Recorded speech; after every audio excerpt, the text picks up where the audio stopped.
I still consider myself a little bit of a Trotskyist, right? Now, and the reason, when I say this to right-wing friends of mine and kind of classical liberal friends of mine, they look at me in absolute horror. And then I say to them, look, Trotsky was once asked, what does it mean to be a radical leftist? And he said it means you want to increase the power of man over nature and decrease the power of man over man. Now, I would live and die by that. Yeah, that's pretty good. That is what I'm with you. I want. Right. I want to increase our control of nature so that we understand it better and we use it better in order to end poverty and so on, it's particularly in the third world. And I want to decrease the power of man over man. Fewer laws, fewer regulations, no censorship, no bureaucracy or far less bureaucracy. So when I say that to classical liberals and right-wing friends of mine, they get it instantly. Yeah.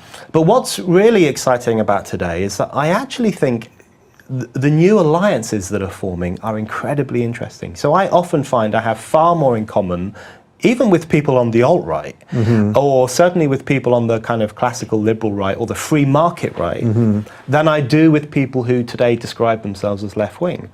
I have more in common with the religious people in Europe who are currently defending freedom of speech far better than some atheists are, because religious speech is under attack in Europe.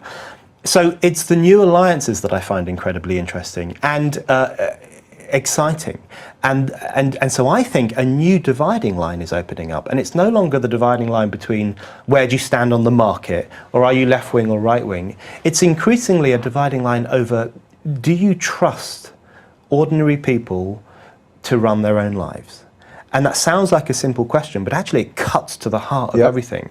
Because if you do trust ordinary people to run their own lives, you will be interested in diminishing government interference, defending free speech in all instances, because you think people can make up their own minds, and diminishing bureaucracy.